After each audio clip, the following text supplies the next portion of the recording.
Welcome to Vernacular Verbose, Jethro Tull podcast. My name's Joey Vetter. My name's Eugene Manko. Today we're taking a look at Heavy Horses, released in 1978. If you enjoy the podcast and are feeling generous, you can now support us on Ko-fi at ko-fi.com/vernacularverbose. Any donations will go right back into producing the podcast by helping us cover our editing costs. Again, that's ko-fi.com/vernacularverbose. So this is, of course, what most people know as the second entry in the folk trilogy, like we talked about in Songs from the Wood. The thing that's most immediately apparent about this one is, while the content of the album being about pastoralism, sort of an agrarian lifestyle, rural living in the countryside, that kind of thing, while Songs from the Wood and this album share that, the tone is quite different. Where Songs from the Wood was very fanciful, it's very focused on sort of folklore, magic, that kind of thing. Heavy Horses is much more focused on the sort of harsh realities of living in countryside, living, putting your nose to the grindstone, that kind of thing. That's kind of the main difference that I get when I compare this album to where they came from in Songs from the Wood. What do you think, Eugene? Well, yeah, to me, Heavy Horses sounds like they've explored a little bit of the fanciful notions, of the fantasy notions of the countryside, of the ideas of an English rural life, and then they've kind of looked at how it connects with reality. And I'm sure, like multiple people have pointed out, it's not a new thought that Ian living in the countryside, Ian having a salmon farm, and all of these things will have kind of influenced the outlook that he had. And to me, it's kind of ostensibly more interesting than Songs from the Wood, because it's got a depth to it. It's got still has that fascination with nature, the kind of the feeling of awe as applied to this lifestyle, but at the same time it acknowledges the complexity that goes with it. That's kind of my first thought about it. Yeah, I think this one was kind of colored a lot more by his own personal experience living on the salmon farm, which was getting started around this time, because Songs from the Wood was kind of like his honeymoon, maybe, and sort of living in the countryside for the first time, that kind of thing. Whereas this is more of the having lived in the reality of what it means, especially when you're operating a business in the countryside. That kind of informed a lot more, and even going into Stormwatch, I think, a little bit, but particularly on this album. Yeah, it's got a feeling of it's difficult, but that's what I love about it. Yeah. Totally. As well as in general, just being kind of a lament, I guess, for some of the days gone by of how things used to be pre-technology and pre-automation and that kind of thing, which that's exactly where the title track goes directly for that kind of thing. Yeah, I think that's the feeling we get, mostly colored by the title track, because if we examine closely the other songs, we don't really have that kind of nostalgia coming through. There is wistfulness in some of the songs, but it's not connected to nostalgia specifically. But Heavy Horses, the song, yes, of course, it's that kind of notion. In the band's history at this time, one thing that's notable about this one was that this was the first album they recorded at Maison Rouge Studios, which was Ian's own studio that he had constructed and owned at this point. And so there's some funny stories in the booklet where they mentioned that as a result of that, the huge majority of this album was recorded at night, because they were leaving the daytime hours open for clients to book in the studio. And so I remember D. Palmer writing that the recording sessions would often last from like 7 p.m. to 7 a.m., and that was how almost all of the album was recorded. Yeah, and this is the kind of thing it feels like they didn't enjoy as much, because Morgan, the previous studio, had history to it. Like it had a vibe, and for all its shortcomings. But Maison Rouge was, in some aspects, I think, for some of them, felt a little bit too clean, a little bit too business-oriented. But it seems like they were still a very happy bunch of people at the time when they recorded the album, based on the testimonials. Yeah. One thing that's kind of notable to mention about it is Ian's voice. So I think this is kind of one of the first albums where you can really start to hear his voice change as a result of some of the voice complications he was having and things like that. Was he at the time? I think they came later. He mentioned in the booklet a bit about it, I think, if I remember right. But I think you can definitely, especially on things like the title track, you can hear kind of that gruffness start to coming in. Well, the gruffness could have been intentional. That's one of the things people do. I suppose so. It's a vocal technique. While probably with Ian ultimately ruining his voice at one point, I don't think vocal technique is something that he's been familiar with. I'm not saying that as a harsh criticism. It's just a fact. Yeah. Vocalists who learn specific safety techniques can do growling and screaming and all of these extreme things without harming their vocal cords in any way. Yeah, and this is a topic, like the whole thing with Ian and his voice, like this is a topic that's obviously been discussed to death, I think, in like the Tull fan community. So there's not a lot to add really, but I'll just kind of say that I think recently he's kind of blamed it on years of smoke machines on stage and that kind of thing. Which that could have contributed, certainly. Yeah, but I mean, to me, to be honest, it's kind of a ridiculous defense, I think, because just based on what we know about Ian, kind of his lifestyle and the lifestyle of lots of people involved in the band at that time, to me, it's quite obvious that this was very likely a problem brought about by lots and lots of tobacco smoking. Could be, I mean, there are tobacco smokers who are still decent singers, like, I don't know, Tom Waits, right? He's not an example of a super clean voice, obviously, but he's doing what he does in the same way he always did it, and I'm sure it's a combination of things: overexertion, tobacco, lack of proper technique, like doing things the way he felt he needed to do them, and not necessarily keeping the important organs like the vocal cords and the flaps and all of the stuff that happens in the throat safe.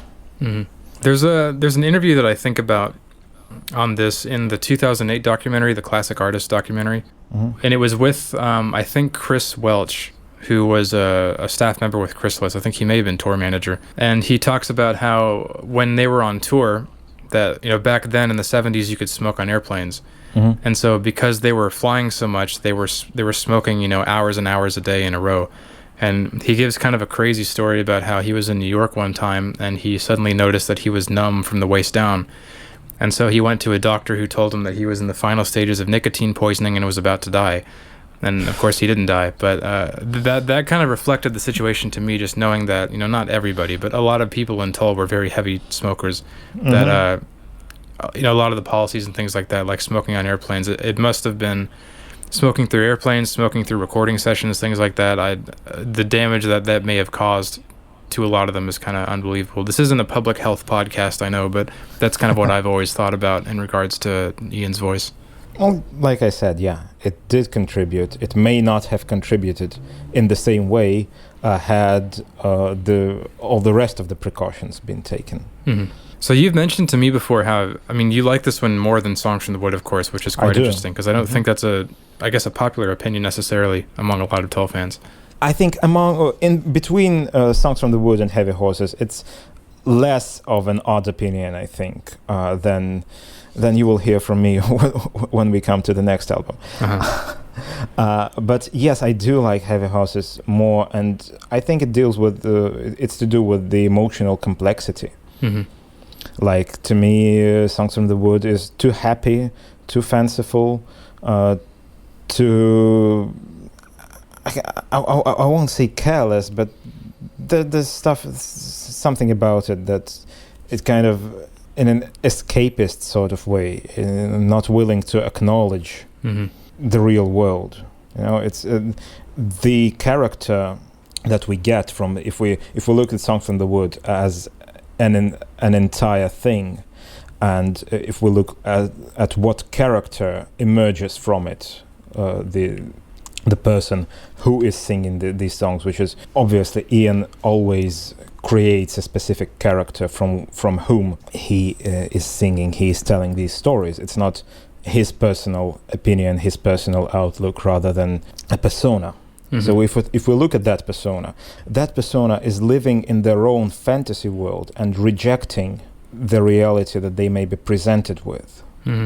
It's like that quote from Adam Savage of Mythbusters: "I reject your reality and substitute my own," which was made in jest. But that's sort of the vibe I'm getting from Songs from the Wood. While on Heavy Horses, you kind of have a person who is seeing all the sides. Who's seeing the beauty, who's seeing the hardship, and who is still in love with it despite all the things.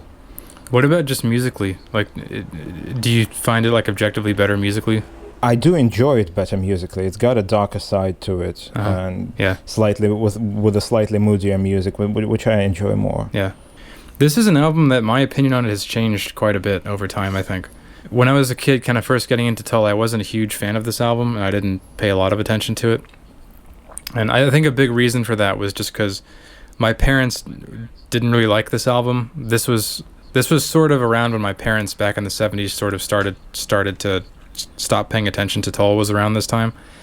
And so I had always grown up with them telling me that it wasn't a very good album and that it's not really worth spending time on and that kind of thing. And I think that kind of colored my view of it. But so I only really knew kind of like the standout tracks from it, I guess, the title track and things like that. But over time, I kind of listened to the whole thing and kind of took it all in, and I like it quite a lot now. I wouldn't say it beats Songs from the Wood for me, but there's some fantastic stuff on here, as we'll get into. Stuff that I think is candidates for some of the best Tull songs ever. So it's a great, solid album. But it's kind of weird when we place it in this whole contrived folk trilogy thing, where we're having to compare it to Songs from the Wood and Stormwatch and that kind of thing. But as a singular album, I think it's very strong. Yeah, I totally agree. I first heard it when a friend of mine found a CD on it in a second-hand CD shop and gave it to me as a present. And I listened to it a few times, and for a good while, it used to be my favorite Tull album at the time. I was like 16, 17 years old, 18 years old maybe. Something like that. I don't think it is my favorite Tull album now, but it's certainly one of the best ones for me. So the remix that came out with this, it's a really good package, I think. Like just the whole package of it, not even necessarily just the audio remix, but there's a lot of cut songs from this album. Songs they recorded that didn't make it onto the track listing. Some of them are really quite good, I think, and there's a good selection of those on the booklet. The one I like the most that I want to mention is "Everything in Our Lives." Do you know that song? Yeah, I think. Well, when I listened to the remix the first time I listened to it, I don't think I listened to it closely enough to have an opinion straight away. Yeah, so that was a really interesting song because I don't know the full story behind it, but it's a completely finished song. Like, it's not like some of the others, which a lot of the times on these remix collections, they'll have sort of B-sides and outtakes, the huge majority of which have already been released somewhere. And then sometimes they'll have unreleased stuff, but it's just sort of unfinished demos and that kind of thing. But this is like a completely finished song that had, for whatever reason, had never been released on anything before the 2018 remix. So it was like just a brand new, complete Tull that was unearthed for the first time in 40 years. And I really like it. It has kind of somewhat of a light-hearted feel to it, which I think is not entirely present on the released album. And I think the track listing for this album would have benefited if it had that track on there. Yeah, I'll have to listen back to it again. And, well, there is a song on this album that I'm not enjoying as much as the other ones, so I may form an opinion that that track could replace that song. Yeah. Another one worth mentioning is Beltane, which I grew up thinking that was a Song from the Wood outtake because I think it was a bonus track on the Song from the Wood CD. But it was actually a Heavy Horses thing, and that one's not bad either. I don't really blame them for cutting it because it's a little bit repetitive, I think, but it's not bad. I think it works pretty well. Yeah, well, thematically, I think it would have fit on Songs from the Wood more than I agree. It did in Heavy Horses. So member lineup on this one is the same as Songs from the Wood, with Ian Anderson on vocals, flute, acoustic guitar, Martin Barr on electric guitar, John Glasscock on bass, John Evans and Dee Palmer on keyboards, and Barry Barlow on drums. So this was, I suppose, the last full album for John Glasscock since, as we'll talk about in the next episode, he didn't play on the entire Stormwatch album. Yeah, that's true. Do you know who played the orchestral parts? Because I couldn't find in the vinyl booklet, I couldn't find the orchestral musicians credited anywhere except for Dee Palmer making the orchestral arrangements. But I'm not sure where the actual orchestra or orchestral players would have been mentioned. The only one that I remember is Daryl Way from the band Curved Air, plays violin on Acres Wild and Heavy Horses. That's solo violin, obviously. Yes, he's credited, and Ian talks about him in the blurb on Acres Wild. That for sure. But he's not an orchestral player. He's the violinist from Curved Air. Yeah. I mean, like the strings. No, I don't know. It's interesting why they wouldn't have mentioned at least I don't know what orchestra. Players from what orchestra did that. Huh? How do you feel about the cover art? I'm fine with it. Yeah. Now, I'm not a massive fan of it, but I think it either fits the concept of the album, or it colors it sufficiently to make me believe that it fits the concept of the album. Mm-hmm. It's a little strange because it's really old looking, and but I think not in a good way. So, for example, like Minstrel in the Gallery is a very antiquated looking cover, but I think that's achieved really well in like a very authentic way. Whereas this one, it kind of looks like it didn't age well. And it's kind of like, I don't know, people say that wine ages well, and I don't drink wine, so I don't know if I don't really know what I'm talking about, but that's what people tell me. So I guess like Minstrel in the Gallery's cover, in my opinion, aged kind of like a wine, where Heavy Horses age like a banana out on the desert island for 30 years or something. Yeah, I think I know what you're talking about. It's a little bit strange because, well, we know the story about how it was made. Like Ian had a photo shoot with those horses who he was terrified of, and they wanted to shoot him walking with these horses, I think from a hill or something like that. Yeah. But they ended up cutting most of that shot, cutting out most of that shot, and just having a really zoomed in picture, low resolution, even for a photo. Yeah.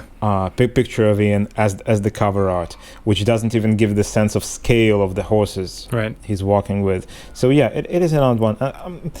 I think I mentioned that I'm not a massive fan, I think, of most Tull album artwork. Mm-hmm. So I don't think Tull is a band who consistently made good album covers. I have a funny feeling about a lot of them, and this is one I have a funny feeling about too. Yeah, it's kind of the little frame doesn't really feel together with the photo. Yeah, I agree. And yeah, the photo is kind of low res. The lettering isn't really, I don't know, carefully put together, I would say. Yeah, it's so you can find other photos from that same photo shoot online, including I think some of the ones that were considered for the cover art, where it's like a full body shot of Ian. But when I mentioned that it looks old, I'm not really talking about the photo. I think the photo's fine for what it is, but like the frame is what looks old to me. Like the frame looks really 70s and like kind of in a bad way, Yeah, it does. It's just one flat color. Not really. I'm looking at the Wilson vinyl edition at the moment. I'm holding it in my hand, so it could have been kind of maybe remastered or redone for this. But the way it looks, the frame looks a little bit too bright, too clean. Mm-hmm. It could have had some kind of patina on it to kind of bring it all together. Yeah, I could. Yeah, the cover art, I don't know, take it or leave it. Definitely not one of my favorite Tull covers. Track 1 in The Mouse Police Never Sleeps. Like with steel green eyes, swishing through the ryegrass, with thoughts of mouse and apple pie. A lot to talk about on this one. This is a pretty crazy layered song, I think. Oh yeah. This is one of my favorite Tull songs, probably, if I had to name one. There's so many. It's one of those things where there's so much stuff happening in this one track. There's so many layers upon layers of things. The first thing I want to mention is just at the very beginning, I really like the little horse neigh. Like at the very beginning of the album, I always kind of liked that. Just it only lasts for a second or so. Yeah, it does. Let me check that again, because I have a slightly different idea about that. Well, yeah, it is. It is a horse sound. I think, because at one point, I think when I listened to this song, I had the impression that it was a cat purring, because this is a song about cats. Right. So, and kind of, it could be both. Yeah, I haven't listened to that closely. I guess it could work as a cat sound, because it's so short. You know, it's like when you, similar to a situation when you take a piano note and cut off the hit of the hammer, can't cut off the attack, and then you are not able to recognize what instrument that is. Right. So, in a similar way, this sound being so short, I can't get enough like harmonics, if you will, from it to really place it to a specific animal. Like it's so quiet that I had an impression that it was a cat's purr, because this is a song about cats. But yeah, if you listen to it really loud, it's also the kind of horse sort of going that. Yeah, just like the opening, welcome to the Heavy Horses album. I think it's kind of clever. It does work. It's interesting. The biggest thing that sticks out to me on this one is the drum part is crazy. Oh, yeah. Like, it's one of the craziest Barry Barlow drum parts, and it's one of the parts that I would point to show somebody why I think Barry Barlow is like an amazing drummer. Mm-hmm. I think Ian came up with that part, or with an idea for that part, based on a track from Captain Beefheart. Yeah, I remember reading that. Yeah, and but still, he still mentions that Barry picked it up straight away, the idea that Ian had. Mm-hmm. So yeah, it is fantastic. The rhythm in this one is seriously complicated, with the drum part and the bass part being kind of rhythmically contrapuntal to it, and the fact that it is actually in 3/4. But it has a completely different feeling to a waltz. Right. Yeah. It has the groove of its own. I don't think there's another track in music that sounds rhythmically like this. Yeah, it's crazy. I remember Barry did an interview. I think it was on one of the Tull forums, and you're gonna have to forgive me, those of you who are listening who are involved with those, because there's two different Tull forums and they're both almost exactly alike, so I can never tell them apart. But one of these forums did a lot of interviews with older band members, and Barry did one of them several years ago. And he actually named this song as his all-time favorite Tull song, which I thought was interesting. Mm-hmm. Yeah. The kind of thing that colors the sound of this song for me, of this entire song, is that kind of a mute, sort of, I think it's a muted guitar, just doing a rhythmic pulse in the left ear, if you listen on headphones. That kind of dry, pitchless, percussive sound that goes through the entire track. It is to me the sort of the color of this song. It's a really atmospheric song, it's really impressive the way that's achieved, and it's kind of hard to describe in words, I guess. But there's a lyric in the song about swishing through the rye grass, and as strange as this may sound, that's kind of what this song feels like to me, is swishing through the rye grass in the evening time. Somehow they kind of achieved that feeling musically, that kind of scene building, and I can't really describe how they did, but it's really nice. I know what you mean. Would you describe swishing through the ryegrass, the thing you're imagining, as sort of a dry feeling? Are you imagining the ryegrass being dry or green and juicy? What? No, I actually think of it more as kind of wet, to be honest. But it's kind of the feeling of like being low down, hidden in thick, long grass. I guess is the way I describe it. And it's funny. The flute and the weird contrasting rhythm and the acoustic guitar, it creates this kind of like swirling, hazy sound. Almost kind of smoky is the way that I see it. To me, the feeling of this song would be, I would describe it as a little dry, and not in the sense of lacking effects or reverb, but just the feeling of dryness, the feeling of scratchy things. And if I were to put an animal to this song, it feels to me like, even though it is a song about cats, but it feels to me like a mouse kind of song, because it's got a lot of, I don't know, little sounds, quick rhythms, this sort of stuff. Because it's not sleek, and elegant like a cat is. It's more, it's got a frantic side to it, and kind of, to me, incorporates the idea of a mouse rather than a cat. Yeah, I see what you mean. But speaking of mice, the bridge with the pipe organ, I really like a lot, which I believe that this was entirely written by D. Palmer. And if I remember right, you probably know the story better than I do, but I believe that it sort of quotes something about three blind mice. Yeah, I believe it does. This song has so many organ sounds. Yeah. It's fascinating when you look at it, because it's got the reedy sound of the portative organ, which is a purely acoustic thing.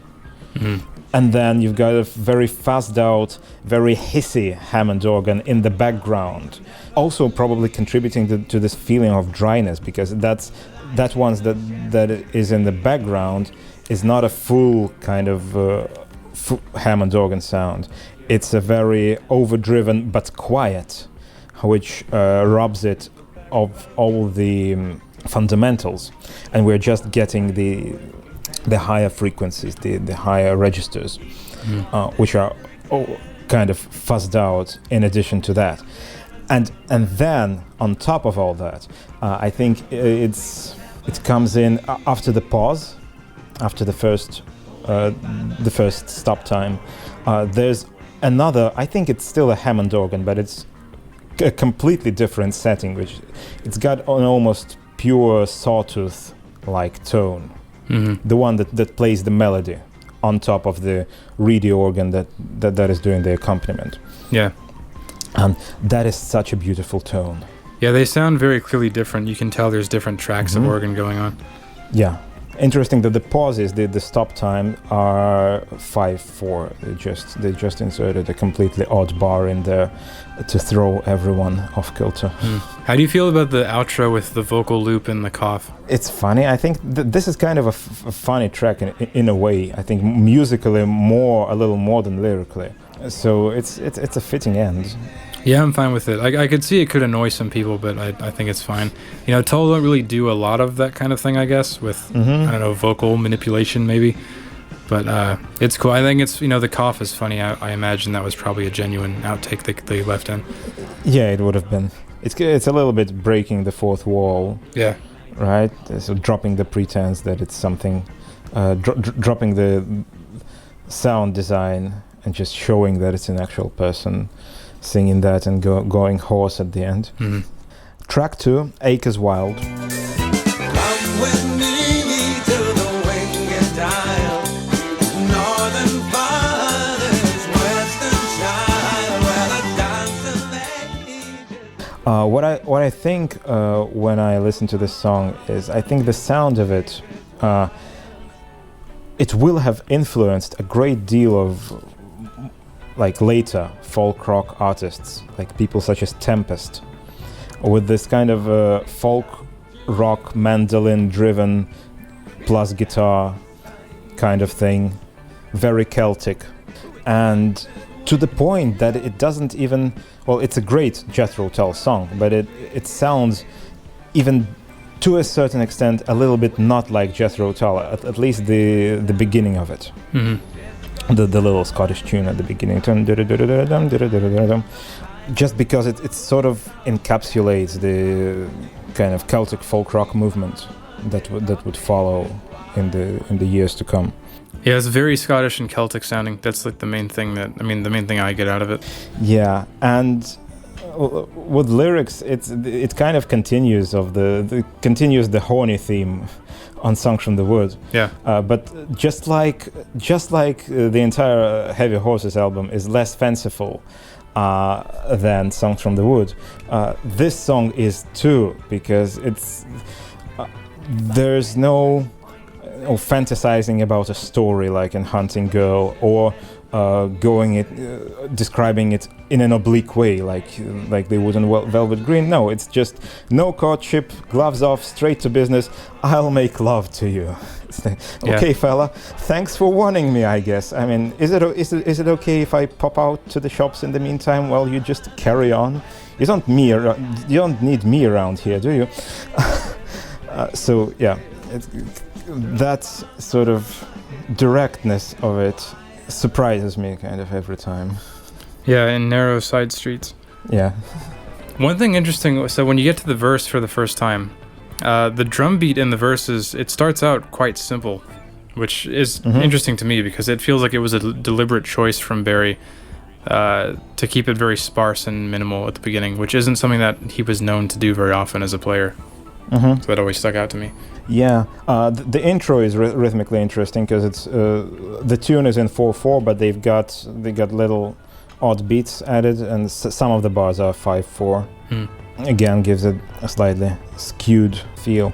The way that the track sounds, I think the kind of phased guitar, the way it combines with the very purely acoustic timbres of the mandolin and the violin, is kind of very surprising because it's a thing I wouldn't have thought to combine. I would have, if someone would have told me, let's do a very phased out electric guitar and a clean mandolin on top of it, I wouldn't have thought it would work, but it does. Yeah. There's a very abrupt time change when you go from the chorus into the verse, which is very noticeable. So the through acres wild, and then you have kind of the two notes in the guitar, the bump bump, and then straight change into the verse. The bass on this one is just, it feels, from Glasscock, it feels effortless, but it's just casually going nuts in this one. There's so many very complicated little moments. I'd love to transcribe this one like I did with Crazed Institution on the last album, on Too Old to Rock and Roll, I mean. I say last because that's the latest released episode as we're recording it right now. But I'm not sure the bass is high enough in the mix for me to do that, which is a shame. As we mentioned earlier, Daryl Way from Curved Air is on violin here. I don't really know anything about Curved Air, so I can't mention much, but it seems like in this period, kind of late 70s, early 80s, that the band was kind of networking with a lot of, British folk bands or folk rock bands at the time, like Fairport Convention and things like that. So I imagine he kind of came through those connections. Yeah, surely. What do you think about the drum groove specifically? What, to me, sounds very much like a Boran, the Irish frame drum. Oh, yeah. I didn't know the name of that drum, but I imagine you mean like the 4 on the floor in the intro and that kind of thing. No, I mean the. Oh, I gotta listen to it then. Yeah, it's got that, and it also has that same rhythm delivered in one place. I feel like that rhythm is delivered on the toms. But in the others, it's got these specific, the very Boran specific pitch changes, which people would do by putting their fingers against the membrane. Oh, I see what you mean. And pulling out. Yeah, the one that's played with a little stick, kind of a two-sided stick, like a little bone. Yeah. Believe it or not, my uncle actually plays in an Irish music band or Celtic music band, so he plays that kind of thing. Yeah, I've never identified that before as a specific Irish drum, but you must be right.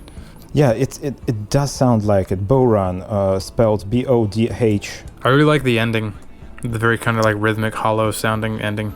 But yeah, this one, I mean, it's maybe some of the folkiest that they get in the folk albums, maybe.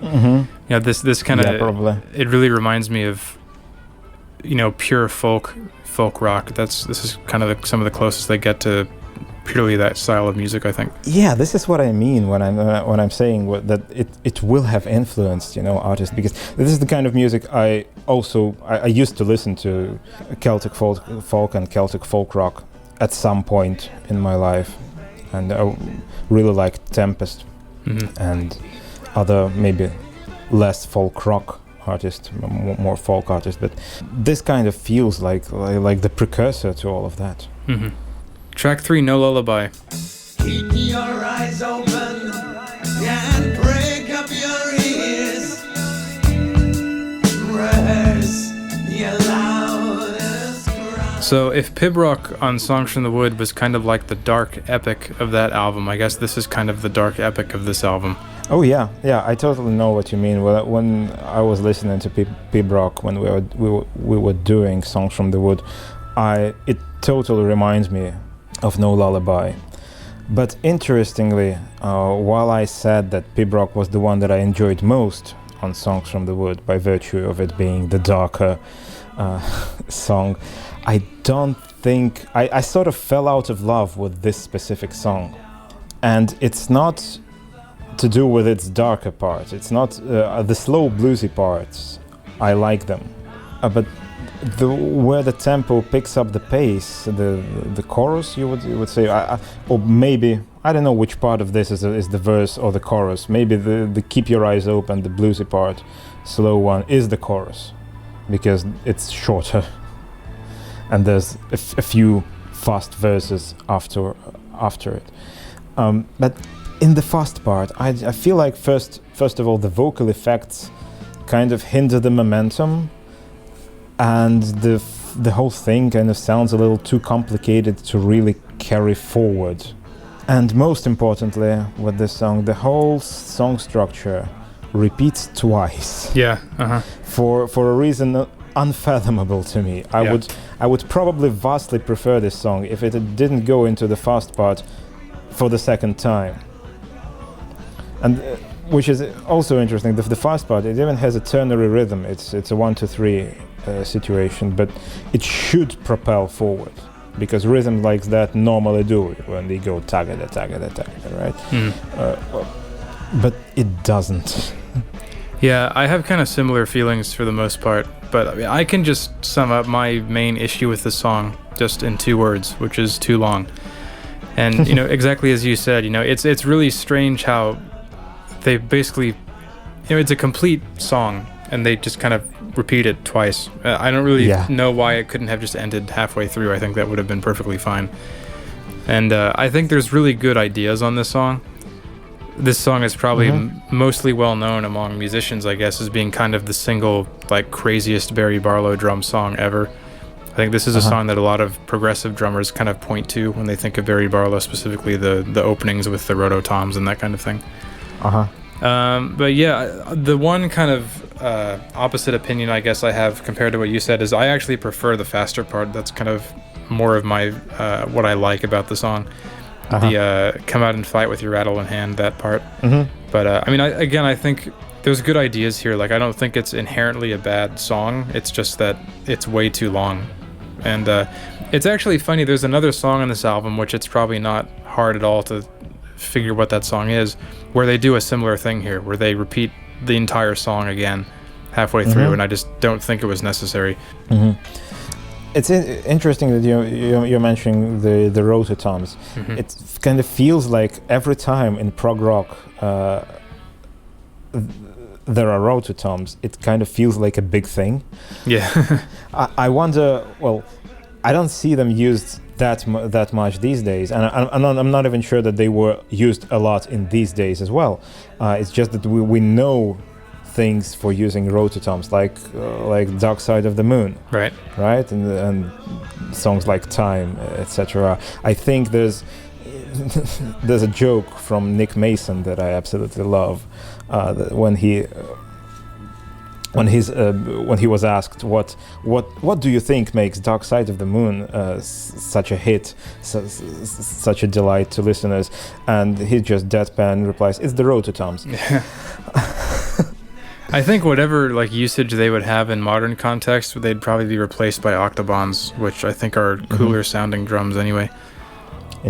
Never heard of these. I'll have to look it up. Really? Do you think the rototoms on this one are tuned a little lower than E.G. on Pink Floyd's albums? Oh, I have no idea. I'm a drummer, man. I don't think about key tunings. Well, in key they sound a little. They have a slightly meatier sound. Yeah. I mean, I haven't heard Dark Side in a long time, but from what I remember, those are tuned quite high. So I'm sure these are lower. For those who may not know what rototoms are, would you like to explain what the devil we're talking about? What's the best way to explain them? I guess they're just extra toms, aren't they? Well, they're extra tom. I think they're flat, right? They are not a deep drum like with long. Yeah, right. Yeah, I mean, octobons. So I mentioned octobons, and I think if you saw an octobon, you'd probably recognize it. But it's like the tube cylinder drums, and I mean, I think a drum is a drum. I think an octobon is just kind of like a tinier rototom or a thinner rototom. If an octobon is a tube, like I think like Bill Bruford would play, right, on early King Crimson albums. Then the rototom is kind of the opposite of that, because a rototom is flat. It doesn't have a deep body. Yeah, which is kind of interesting that they both used in the same context. But the rototom is just like a flat pan. Right. And they look really cool. They have a metal frame. They look kind of like not a bicycle wheel. I think maybe even a car wheel. Like the metal frame of a car wheel mounted on a stand. Yeah, they do look different. I don't think I've ever played one in real life, but yeah, I think I know some modern drummers who have them on their kit, but yeah, they're not a massively popular device. The quiet phased outro was interesting. I think it's probably been a long time since I've heard the studio version of this song, because I don't remember that at all. So it was kind of surprising for me to hear that again. There's been a couple different live versions of this song, and I think the live versions are better, partially because they're shortened in most cases. So yeah, I like the ending, the kind of slide guitar. Yeah. At least what feels like slide guitar. It's got a very nice texture. The ending I enjoy very, very much, and not just because it means that the song is over. Yeah. Lyrically, it's kind of interesting. The concept is kind of simple. I think it's an anti-lullaby. So yes, instead of comforting a child and telling them about how everything is fine and nothing's going to hurt them, it's about all the things that are out there that are going to hurt them. Yeah, and that they must confront, and that I think is a brilliant idea. I'll give credit to this song for that. I mean, this kind of reversing the trope of the lullaby in a very powerful way. Like, it's an empowering song to a kid. Yeah, I really like the lyric about "come out and fight with your rattle in hand." I always like that. Yeah, and also the way that he's able to world build in this song, while sort of connecting it to the pastoral living type thing, where if I remember right, there's the lines about there's no chain on the door or dog in the hall and that kind of thing. I kind of like how he's building kind of the home, the pastoral home or the countryside home, even in a song like this. Yeah, exactly. Well, throughout I think the entire album we're kind of feeling like we are in this home, or that this home exists somewhere in this universe. Yeah. Track 4, Moths. A tune of the dancing candle flame and the first months of summer. At the time when Heavy Horses was my favorite Tull album, I think Moths was my favorite song on this album. For several reasons, one of which is not really related to Jethro Tull, so I won't dwell too long on this story, but at the time I kind of had an idea that the moth was my totem animal, right? I felt a spiritual connection to the little fuzzy buggers, and I don't think a totem animal is a thing anymore, and I don't think of these creatures as such, but I still really like them. I like handling them, catching them when they come inside and letting them out. It's kind of, I always, when I do that, I talk to them like they're little dogs or something. And yeah, so that probably will have colored my enjoyment of this song, but it's a very nice one. Yeah. The music video makes no sense. That was released for for it at the time. It's just Ian singing in front of a fireplace. Yeah, I was going to mention that one. It's a pretty, I mean, a lot of Tull videos, to be honest, are pretty low effort, but that was a particularly low effort one, I think. Yeah, but well, the 70s were not a time of really brilliant music videos. Yeah. It was still, you know, a young art. But yeah, there's a lot of musical stuff in this one. There's the little guitar volume knob, trickery, accompaniment in the verse. It's just such a great texture. Yeah. So as it's achieved by strumming the electric guitar at 0 volume and then swelling the volume up, which gives it a completely different sound than a regular guitar strum. There's no strum. There's just and it is such a nice one. I haven't really consciously noticed it until the remix, because the remix is a little bit slower. Yeah, I was going to mention that. Yeah, because it used to be too sharp because the tape machine malfunctioned, and they just fixed that on the remix. And actually, the bass line in it's so funky. It's got lots of pauses. It's got lots of negative space. And it's kind of what makes the song extra compelling. It's a very understated bass line, because the bass, again, it isn't too high in the mix. But the negative space creates a very, very different... It makes the song very different that it would have been if the bass were just straight or no bass at all. Yeah, I think it's a candidate for one of the best Tull songs ever. I think it's up there in the pantheon. It's really, really, really beautiful sounding. And the slowed down thing is really interesting. I was going to mention that.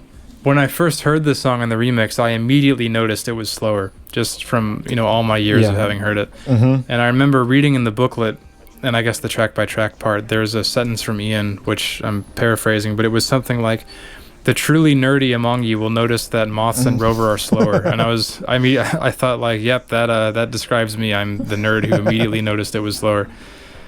Yeah, you're a drummer as well, so you will have noticed the tempo change.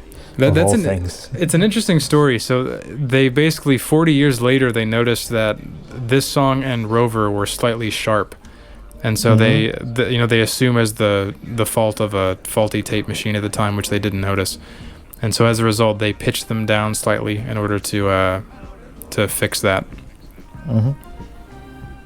It's kind of similar to, there was a similar issue with Thick as a Brick, which I think wasn't finished until the 40th anniversary remix, where the second side, maybe it was both sides, but they got progressively slowed down or out of pitch as they went on slightly. Yeah, tapes are a finicky business. Yeah, I did this is a total side trip, but just to mention, I did an album with Steve Albini in Chicago last year at his studio in Chicago, and you may know, but he famously only works on tape. Like, he refuses to touch a computer when he's recording or mixing or anything. And so we did that entire album on tape, and there were a couple of times where we had to punch some drum stuff, which is never fun to begin with, having to punch in drum stuff. But because we were working on tape, obviously, whenever we punched anything, he had to literally stop what he was doing, get up, get the tape, and physically cut it with a razor, and then stitch it back in, which that was always fascinating to me to watch that happen. Yeah, that's what people did, you know. And I know all these tape cutting, little tape cutting jigs that you have to match two pieces of tape together. I know. I never recorded to tape in any meaningful way. At some point, like a couple of years ago, I actually got myself a cassette tape multi-track machine, a small Tascam one, and I got it just to experiment, and I still have to make any meaningful experiments with it. But mostly the reason I did, because I so wished I had that as a child. The things I would have made. Yeah, when all I had was a tape recorder with a built-in microphone, and we kind of tried to overdub things using two tape recorders with my friends. Man, the things we could have come up with if we had a 4-track. So yeah, that was a complete aside, but I think it's fun. In this, more about this song. Interesting time signature stuff, because there's it's 4/4, but the last bars on the last lines of verse sections are 3/4, so they're cut short. Gives it extra momentum. Yeah, that's cool. And in the part where the life's too long, we have funny bars.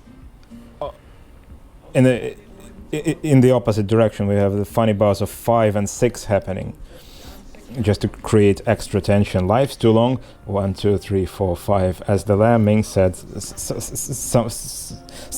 something like that. I'm not sure. I didn't make a note in which specific places, but there are two long pauses, and one of them is 5. The other one is 6. Yeah, I think even if you're a time signature novice, you can immediately notice there's some weird stuff happening in that part. Just by listening to the drums, you can tell that something weird's going on. Yeah. And another thing, there's reverse claps in the last verse. Yeah, I was going to say the shiny hand claps from Solstice Bells are back. Yeah, but they're reversed this time, because they clearly they just go shk-boom. Maybe they are combined with straight claps. Possibly, but there's clearly the tail that we're hearing first. And another very, very tiny detail that I just noticed that before the very final phrase of the song, musical phrase, there's you can hear Ian hitting the guitar. There's a little thump. Yeah, in the outro, right? Yeah, in the outro. Yeah, I love the outro. Another very rhythmic outro with the da da da da da da da da da. Yeah, and that little thump on the acoustic guitar is just so fun to hear. I never knew this until I got the remix booklet, but the lyrics for this one were inspired by a novel by John Le Carre, whose name I'm hopefully not mispronouncing. Le Carre must be, because he's got an accent. I can't handle European names. It's too much for me.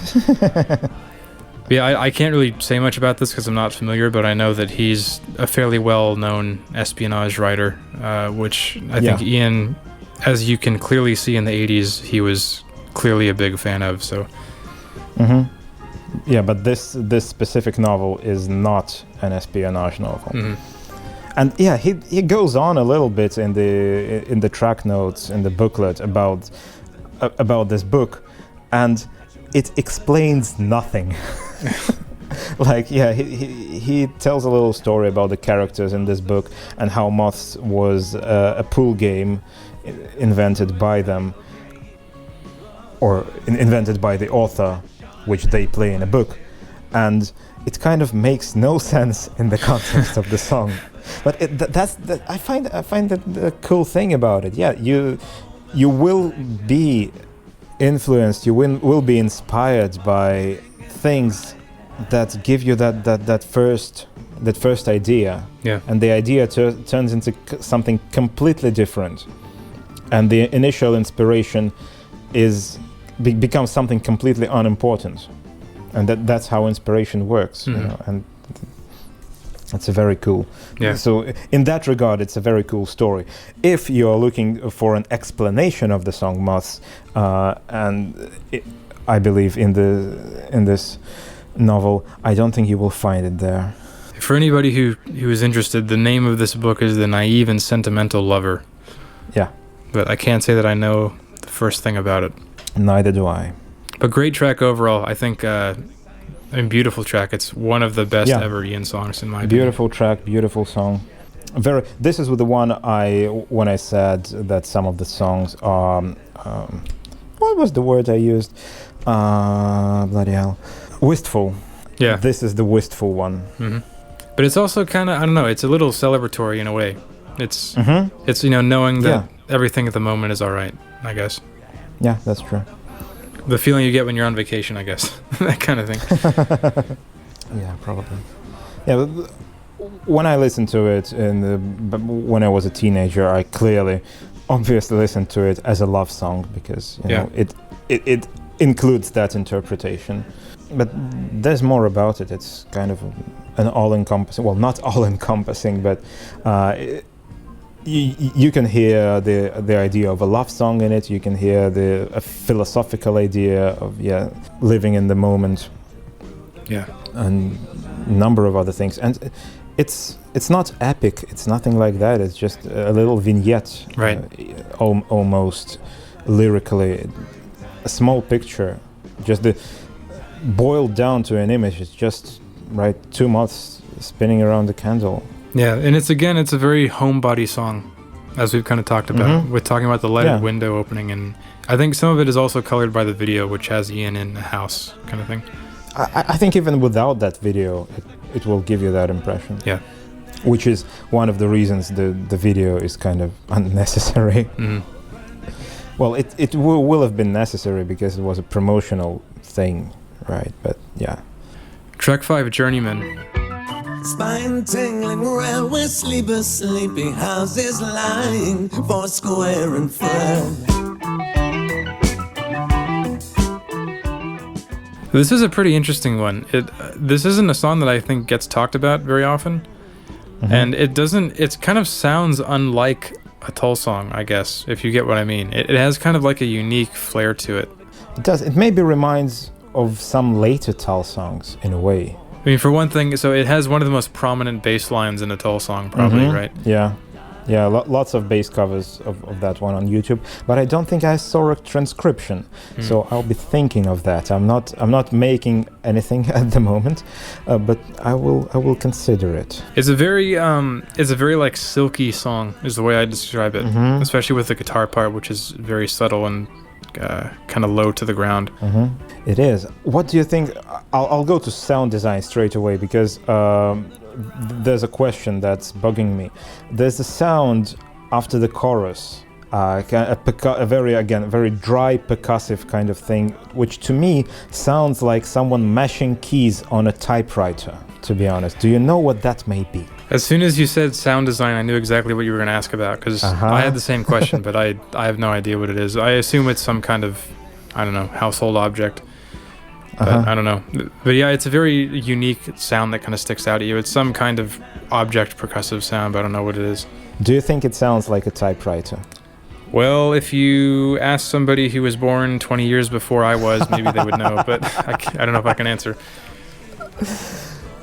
Yeah, well, it's not a new thing to use a typewriter in a musical context, but yeah, it's fitting because, you know, it's a sort of on this very rural album, this is the sort of technology-oriented song. Yeah, it's a song, and it fits. I think thematically, it fits very well onto the album because unlike songs from the wood where you are completely cut out from civilization, the universe of this album exists very much in the modern world, and you are in the countryside because you decided to be there, and the train that connects the countryside with a city is a thing in your world, right? You will go on this train when you need to go somewhere. Yeah, I mean,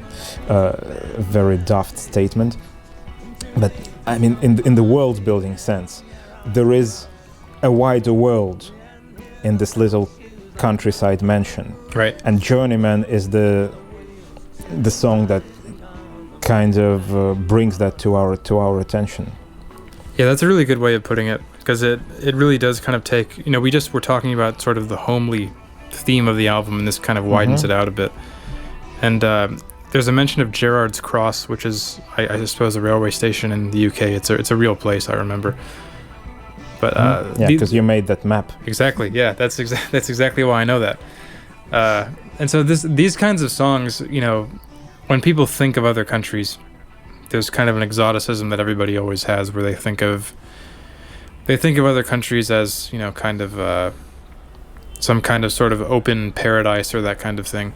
And so songs like this kind of contribute to that feeling for me, for the UK, where I have this, you know, vision of the UK countryside as these like amazing green fields of peaceful pasture and that kind of thing. And I think songs like Journeyman kind of contribute to that for me. So even with this song not being a picture of a peaceful pastoral life. Yeah, exactly. Because it's about, like, I don't know, you know, traveling through the countryside, I suppose, to get to wherever you're going and that kind of thing. Yeah, I believe there is a very similar kind of, well, I will not say culture, but the omnipresence of trains in Japan, right? You will... Oh, sure, yeah. If you go somewhere moderately far enough, you go there on a train. Yeah, I mean, if you want to talk about people idolizing and exoticizing a culture or a country, I mean, Japan is one of, you know, is at the forefront of that kind of thing in the Western world. But yeah. The lyrics on this song, I will come back to them in, I don't know, a dozen episodes or so, when we talk about the latest Jethro Tull albums.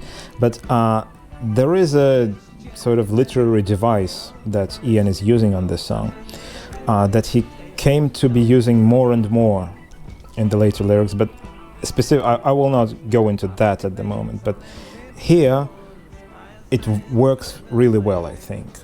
It's a kind of a kaleidoscopic construction of imagery. These are images that are very loosely combined into a story. Some of the images, the way they are presented even without a verb. It's just naming things. Dull echoes from the wet embankments, battlefield allotments, fresh open sores. It's just one image after the other. And in a train-based, you know what I mean, song, it makes a lot of sense. But because that's the kind of thing you see when you look out, when you're looking from a train window.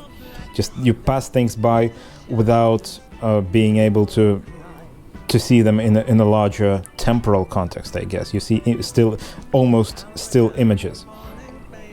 And this is what most of this song is constructed from.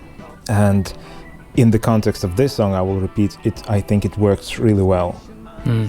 Like, I mean, just if you disagree with me or if you're not sure what I'm talking about, open the lyrics or take them out of the box that you have or you don't, and count the verbs in this song, just how many of them are per word. And I think you will find that there are fewer verbs in this song than normally. Or at least, I mean, there are phrases in here that are just a list of images. Yeah. And even arguably, when you have a verb, it's not massively active. Frosty flakes on empty platforms, fireside slippers, waiting. Okay, they are waiting, but this is not. This verb is not connecting us to anywhere else. This is not a story being told by actions. This is a story being told by pictures. This is kind of my point. Yeah, from what you're saying, it's kind of similar to the kennings with Cold Wind to Valhalla. Yes, but in a different way. These are not riddles. Yeah. These are just pictures. They are not cryptic, and that is sort of my take on this song. Track 6, Rover. The long road is a rainbow, and the pot of gold lies there. Yeah. So slip the chain and I'm off. I think the first thing about this song that I think about is the rhythm. You can think of it as 4/4 or 8/4 because it resolves to that, but it's a complicated affair. It's maybe 3/3/2, 3 beats, 3 beats, and 2 beats that just happen to be 8 beats in total. This is the sort of thing that happens all the time with eighths, because there's a rhythm that you will find anywhere, which is like tagata tagata tagata tagata tagata tagata tagata tagata tagata, and that's a popular one. But this one is 8/4, so it's just 1 2 3 2 2 3 1 2. It's interesting because you kind of don't notice it, but it gives the whole song a very syncopated kind of feel. Yeah, it definitely does. I think this is a really underrated song, I think. I actually remember precisely when I first discovered this song, because this was kind of like I mentioned, I wasn't familiar with the full album for a long time. And so when I kind of finally did discover this, it kind of shocked me that I never knew that a song like this was on Heavy Horses. So I love it. There's so many good things about it. I think I love the marimba. I love the main guitar melody. I love kind of the interplay between the marimba and the organ. Yeah, it's really good. And it just has a great chorus in general. Like it's just a really good chorus. Yeah, it's the sort of thing you will want to, I don't know, to sing along to. Because it's got such an uplifting melody. Yeah. In the chorus. This is the other one that was slowed down with Moths. I think it's fine. This is interestingly the one where there was a little funny business with the strings track. Yeah, there's kind of a story for that. Because it is there on the latest remix and is not there on the 2003 remaster. Yeah.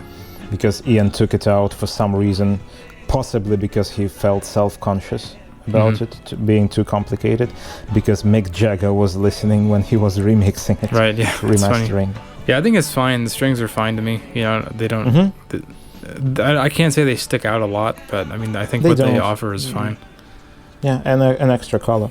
The lyrics on this one, I think, well, it's not an opinion because it's just something that Ian himself talks about. It's kind of cool that the lyrics can be interpreted as a song about a dog or a song about a person. Right, yeah.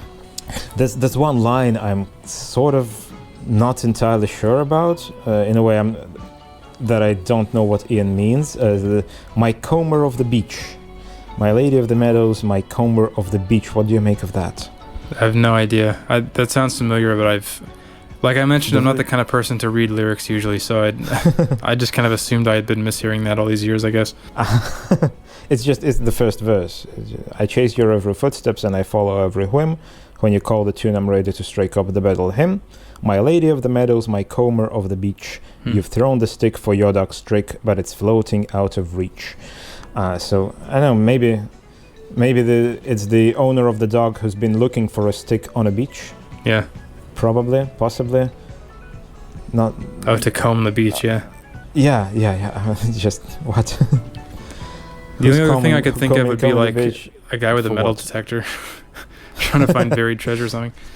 Yeah. Have you seen there's a very fun TV series, British TV series called Detectorists. No, never heard of it.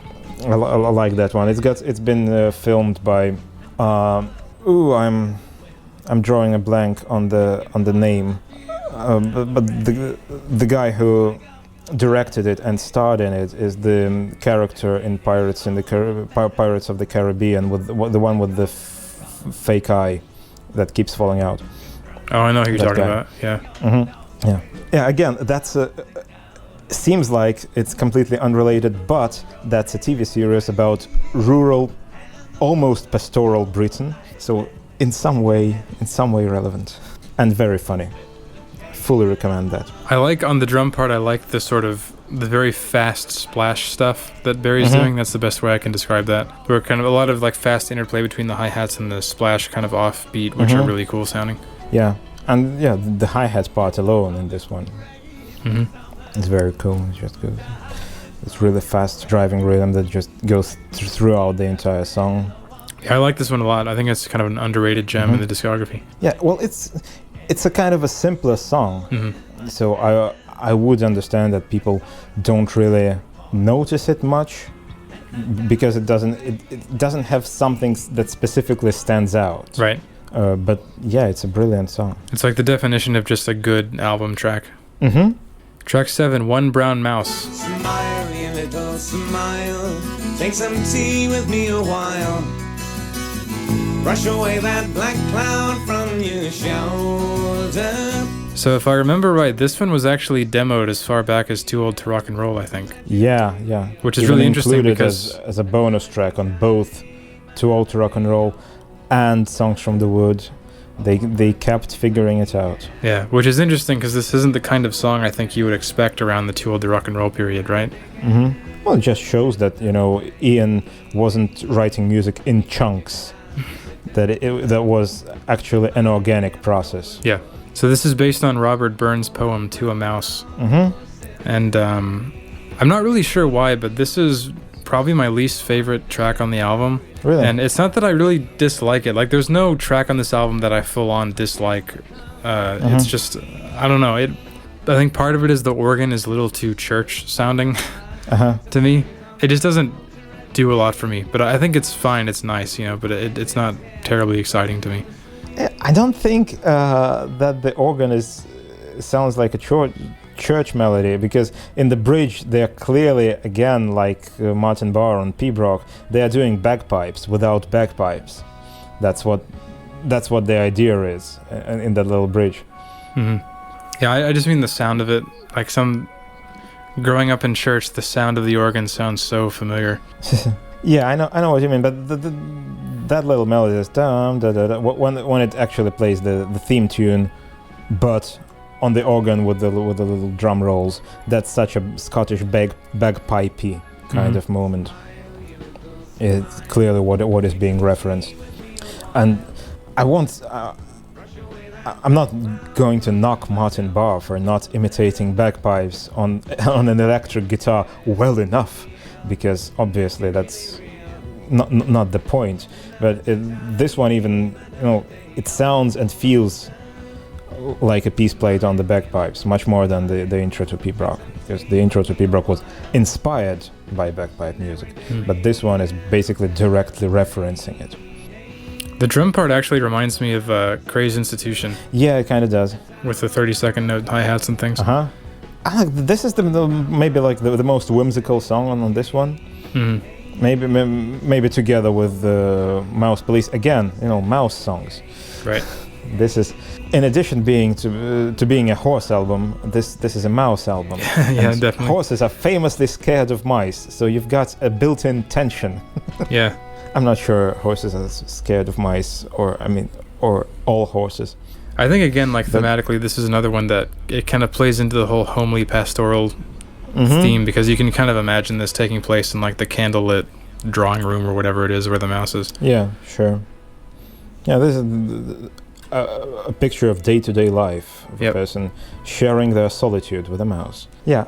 I don't have a massive amount to talk about this song, but I do enjoy it. It's nice, it's whimsy, the portative organ. I don't have a traumatic experience with organs, so I like it, and it's a little short, lively number. The thing I appreciate about it the most is just, not a lot of rock bands in the 70s would write songs about these kinds of topics. So just for that alone, the fact that Tull would write kind of a cute little song about something like this is something I like. As early as when writing songs about rock musicians dying on motorcycles. Yeah.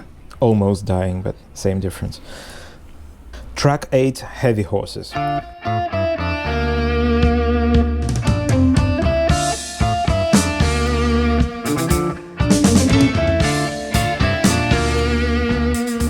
Well, this is the epic song on the album, and it's been played live a lot, and with the amount of times it's been played live, I think to the album Heavy Horses, the song Heavy Horses is like Locomotive Breath is to the album Aqualung.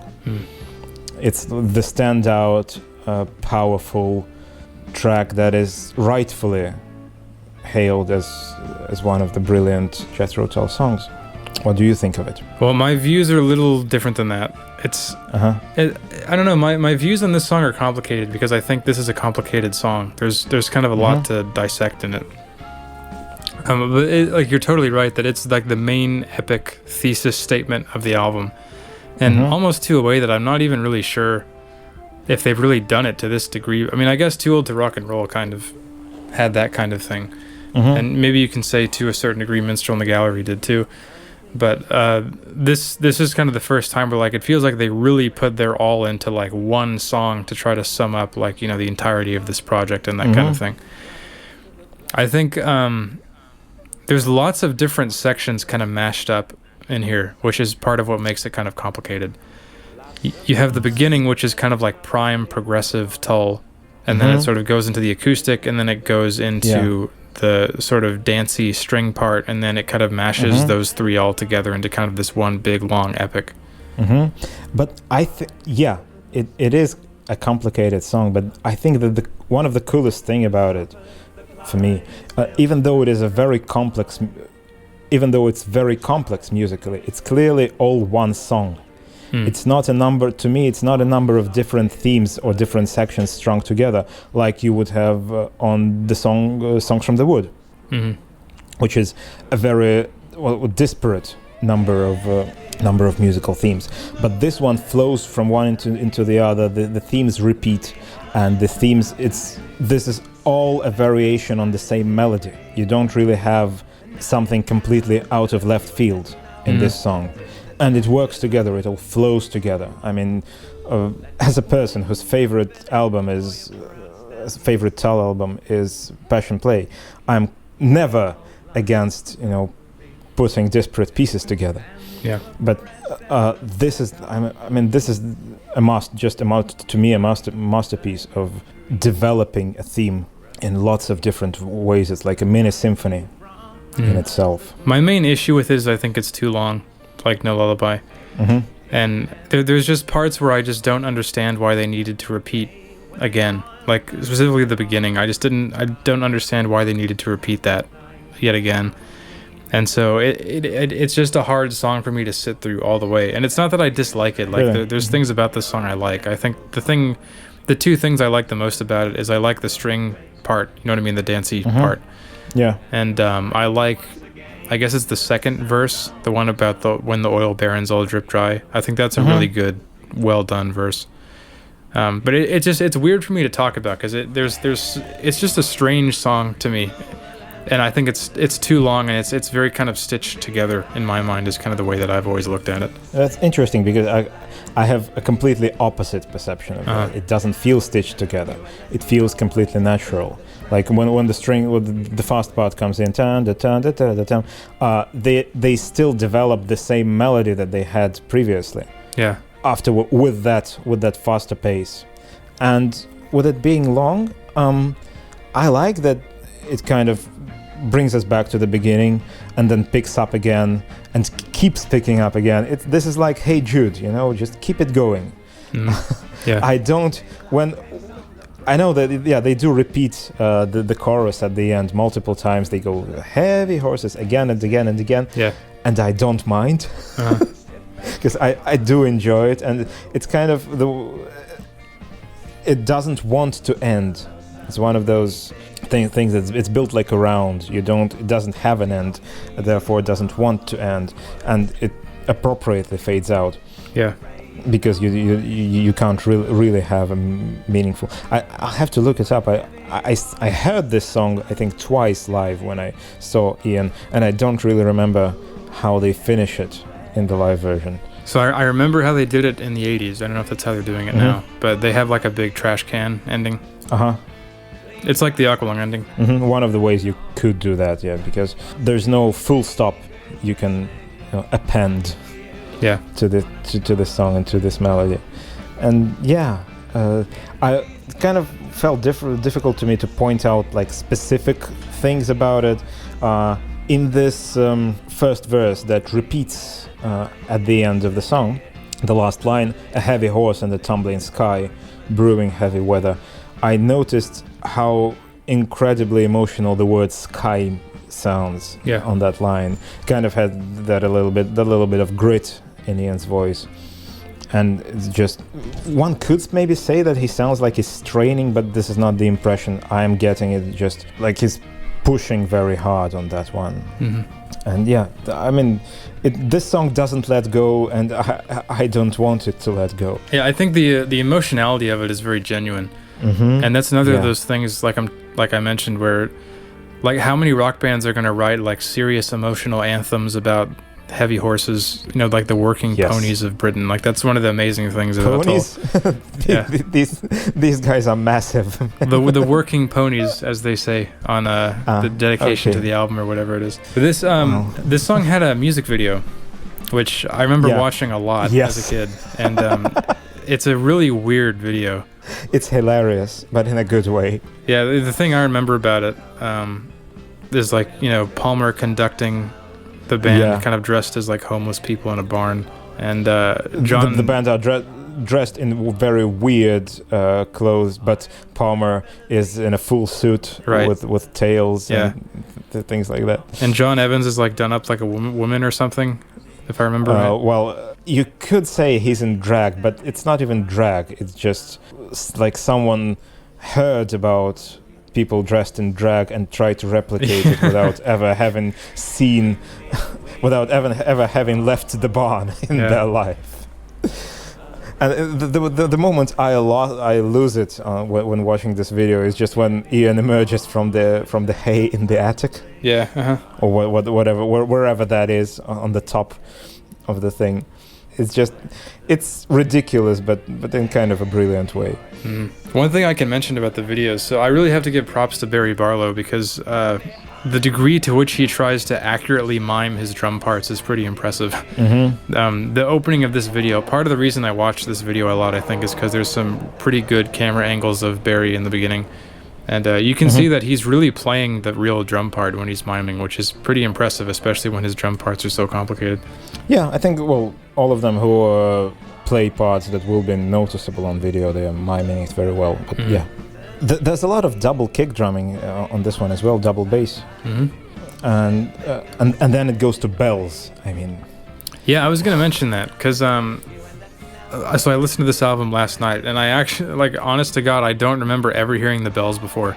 And when I heard them last night, I was like, wow. I don't know why I've never picked up on them before. Yeah, I mean, they sound organic in this one. It's not like Ring Out Solstice Bells, where it's the point of the song, but it's just another color that the song builds up to. And it just sounds natural that in the culmination of it and the apex of the song will have bells in it because it's just so grand. And it's something like, I know how I could probably imagine someone calling this song pretentious just because of the whole, you know, thematic approach, because of how grand it sounds musically, but I don't think it is. This is not what comes to mind when I... Yeah, I don't know if I'd use the word pretentious, just because I think it's hard to be pretentious about a topic like heavy horses. But I do think that the verses, and I think specifically kind of the first verse with the piano, like, it sounds really dramatic. Like almost kind of too dramatic to me. That's kind of part of what rubs me the wrong way about it, maybe. I like the piano on the verse. It's very contrapuntal and very kind of clever. It's not playing the song in a straight way. It's adding a lot of things that weren't there. Yeah. Well, of course, that's the thing that musicians do. They add things that aren't there. But what I mean is the intro and the first verse is very simple musically. It's an understated moment in the song, kind of, even though being dramatic. And the piano kind of doing the more complicated thing that you would expect it to is kind of feels like a great choice of arrangement to me. I remember my dad telling me a story about this song where he mentioned that back in the 70s when this album was first coming out, so he would have been in college or just after college, but he said that some U.S. late night program in the U.S., they were... Tull was a musical guest on the show, and they were going to be performing their latest single, which I think was this song. And it may have been a live performance, or it may have just been like the premiere of the video or something. But my dad told me he stayed up almost all night to see like the new Tull single, and he said that he really didn't like it when it came on.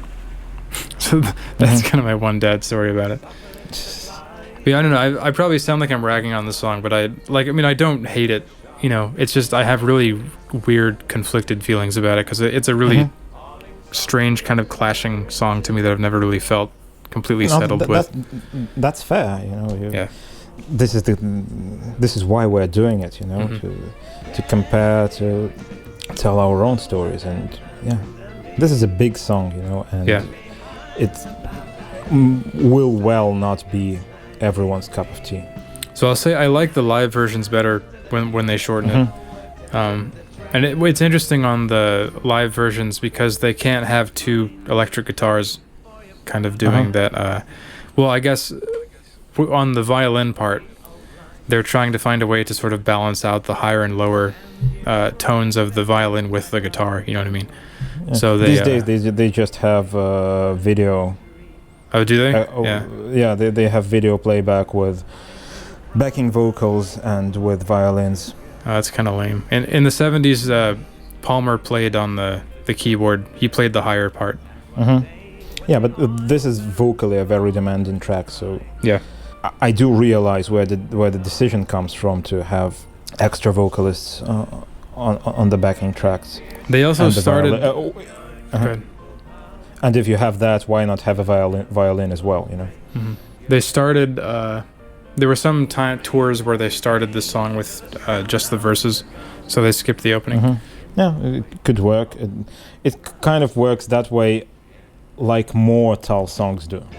Mm-hmm. You know, an acoustic beginning and then building up. Yeah, I actually I might prefer the song that way, like if they had just cut the opening entirely, because I think it's kind of interesting then, because it starts low and it kind of gets grand and that kind of thing. Yeah, maybe. I think I prefer the way it is on the album, because kind of the intro gives me an emotional sort of boost for it. It prepares me. Track 9, Weathercock. And give us direction, the best of goodwill. Put us in touch with fairway. So this is one that I don't have a lot to add on to, but I think it's perfectly nice for what it is. It's kind of like a more rustic Fire at Midnight, maybe. Mm-hmm. Yeah, it does. You could say it's similar to Fires at Midnight, but in a less pastoral way. Mm-hmm. Again, it's got questions. It puts this idea in perspective, and I like it musically. It's got nice bass slides. Such a nice touch. I think great choice from John, and it's just the gradual build-up. Again, like Tull do on a lot of songs, the development just develops in such a nice way. Yeah, very sweet singing from Ian. That's the way I would describe it. But actually, the number one thing that I think about when I think about this song is how similar it sounds to "Turn the Page" by Bob Seger. I don't know if you know that song. I don't think I do. But the verses sound, the vocals on the verses sound very similar. They follow a very similar melody line, and so that whenever I hear this song, that's kind of all I think about. Is I just think about how similar it sounds to that song. Yeah. Again, it's pretty folky, this one, and I don't know.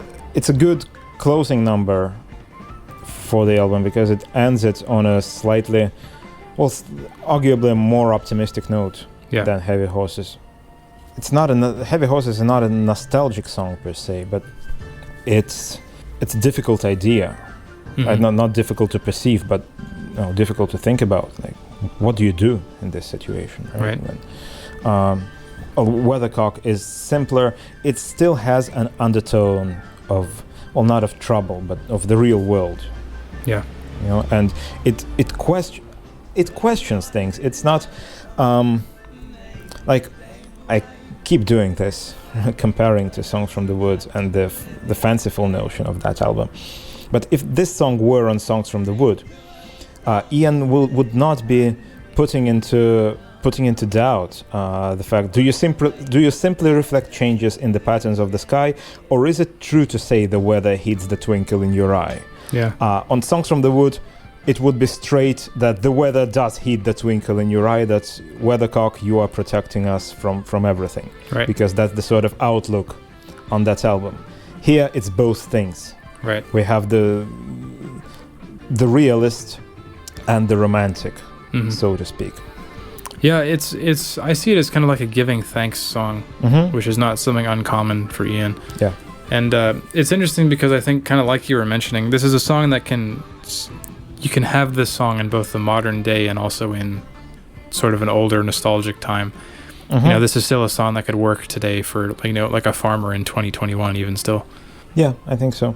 I'm not sure people rely on these devices anymore because I've got weather forecasts and but even still, like there's still all sorts of tools, a thing for decoration and that kind of thing. Sure. And in a not world building but story building. If we look at the album as a picture, as a movie, right? The pictures were presented. Then looking at the weathercock on the top of the roof is, in one of the ways you could look at it, is that's us leaving. Mm-hmm. We're going away, and this is the only thing we still can see in the distance, getting smaller and smaller. The little weathercock on the roof. It's interesting, as we've talked in this episode, I've kind of made the connection between this album being an album about a house, which I think I didn't. I mean, I thought about it, but I haven't really made as strong a connection as I have with us. Yeah, talking neither about did I. I think it's new. I think we came up with it together. Yeah. But yeah, I think it's a fitting end. It's a fitting last track. I'm not surprised they picked it as the last track. Yeah, it works really well. I'm sorry I don't really have a massive amount of analysis about it. I looked at I think I looked at all of the tracks on this album in terms of harmony and chords and things. There's not a lot of harmonic complexity here. We've got some key changes on Moths. We've got a couple of interesting major minor moments. The thing I didn't mention about No Lullaby, it's interesting that the slow part, the sort of scary part, is major and the fast part is minor, which is kind of the opposite of what you'd expect. But overall, this is in terms of harmony, in terms of chord structures, this is standard Tull. It's not massively complicated. It doesn't have anything too unexpected in it. Yeah. So this is why I didn't really talk about it. Yeah, I agree. So when talking about kind of our final conclusions on the album, I think, as I mentioned in the beginning, I think this is a perfectly great album, a very solid album as an individual work, but it's kind of annoying because I think we sort of instinctually view this in the context of standing up against the other two in kind of the trilogy. And so for me, I think it's a great album, but it doesn't quite reach the Songs from the Wood to me. But I think, as you've explained, for you, the tone kind of sets it apart. Yeah, that's true. It is to me not one of my top few Tull albums because I don't really come back to it a lot. But yeah, it's definitely the tier right below my most favorite. Yeah. Tull works. Another interesting thing about the ostensibly folk trilogy, that I think in the booklet I saw that upon the release of this album, Ian was saying that this was the end of the folk rock Tull. So it kind of shows that he wasn't thinking of Stormwatch as being in the same vein. Yeah, I seem to remember reading that in some kind of contemporary interview where Ian sort of said that he never... I mean, for one thing, he didn't view it as a trilogy to begin with, but that, he sort of views Songs from the Wood and Heavy Horses as kind of connected, but that he views Stormwatch as very much a different album altogether. Yeah, and I think it's a valid outlook, and I like looking at it that way as well. Because, it's...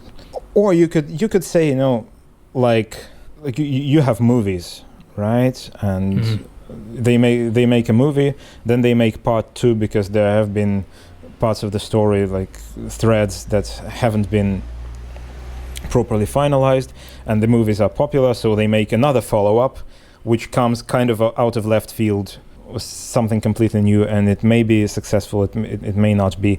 But that's sort of the deal with Stormwatch. If we look at it as a trilogy, then Stormwatch would be a little bit of the odd one out. Yeah. I guess one thing that's strange with me a little bit about Heavy Horses is that, Songs from the Wood was an album that was very much celebrated in kind of the mainstream music press, I feel like. It's even still today, it's kind of an album which is often commonly cited as one of the best Tull albums, and it's one that you see put forth a lot by sort of casual audiences or whatever. And I feel like that doesn't really happen with this album, where even though I think it's strong enough to be kind of a mainstream Tull album, I feel like it never really quite got there. I think it's because, it's musically kind of doing the same thing that Songs from the Wood was doing. So Songs from the Wood was something entirely new, even from Tull. Yeah. And it got noticed because of that. Mm-hmm. Heavy Horses being in largely the same vein. It is different musically, but it's not a startlingly different idea. Mm-hmm. And probably that is why it wasn't noticed as much. What would your favorite and least favorite tracks be on this one? Favorite, least favorite? Well, I think quite clearly, from what I've said, my least favorite track on this one is No Lullaby. Mm-hmm. I explained at length what I don't like about that one. And my favorite, well, I will not be original this time. This time I will not take a deep cut out of Heavy Horses and hail it as my favorite song, because I used to like Moths a lot at one point. I think it's a brilliant song, but it's not my favorite track on this album. My favorite track on this album is the title track, Heavy Horses, because you don't argue with Goosebumps. And Goosebumps and even welling up when I'm listening to it is what I get. Mm-hmm. And this song makes me feel things. Yeah. And that's it. I will pick one and one. So for me, favorites are for sure Moths, Rover, and Mouse Police. I think those would be the three that stick out the most. But this is an album where I really don't want to single out a track as being bad or least favorite or whatever, because I'm fine with all these tracks. I don't think there's anything that I dislike or don't really want to listen to. But if I had to pick one, it would be One Brown Mouse, just because that's the one I'm least interested in listening to. And I mean, I'd maybe mention No Lullaby in the title track, but the only reason I would just because I think they're too long. I think there's really good ideas in both those songs, but just the lengths kind of bother me. Yeah. Apart from the two tracks I mentioned, all the rest I really like. It's not. I don't think that anyone other songs don't stand out. Mouse Police, wonderful. Moths, brilliant. All of these, but it's just, I was listening to the album yesterday. Heavy Horses, Goosebumps. Yeah. That's that's the way it is. The part on that song that gives me the goosebumps is the second verse. I think the acoustic verse. I like that a lot. Mm-hmm. Thanks everybody for listening. As always, feel free to give us a rating on whatever platform you're listening on, and we'll see you in 2 weeks with Stormwash, the last album of the Golden Era. See you. Cheers. Thanks.